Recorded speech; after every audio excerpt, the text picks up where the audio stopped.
Your grief has you believing that you are sacrificing love while you are actually in a karmic cycle of passion. Now, when I say a karmic cycle connected to passion, is because many of us in this world, everything is surface level, right?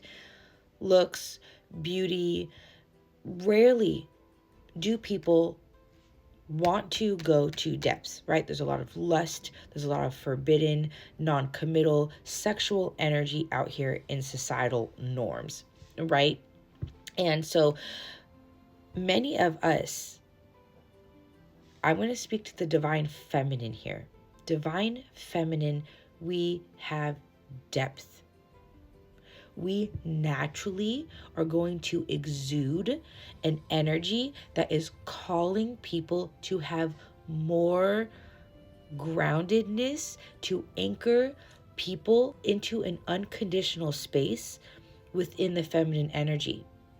So a lot of us women, even if you consider yourself divine feminine or just a feminine energy in general, we naturally are more in tune with our emotions. We are naturally going to be more expressive. We are naturally going to honor depth.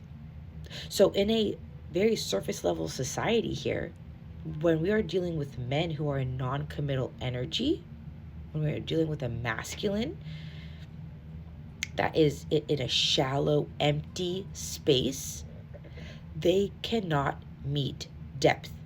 So how does this turn around on the flip side for us?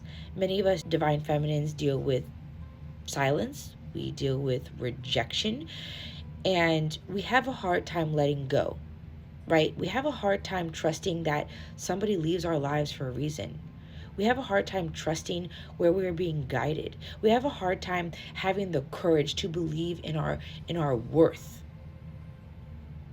And that's because we resist ending things, because people usually ghost, they just disappear. There's no explanation. So we're hanging on, questioning things, right? All of this is based off of passion, because there's a spark, there's an attraction, and it sometimes can turn into obsession, addictions, it's infatuation based off of this karmic debt that we're living in the surface level space. And we are in this karmic debt because we are living in the shallow space, all while we need depth met. So when we are not getting our depth met, right, when there is not that equal give and take within that, we're in the constant turmoil. We're in the constant cycle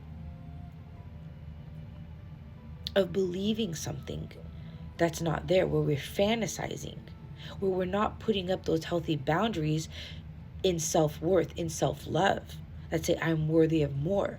We're attaching ourselves to the idea based off of passion, based off of chemistry. When we leave the chemistry, when we leave the initial obsessive energy, when we leave the initial spark, what's left hanging? Ghosting, silence,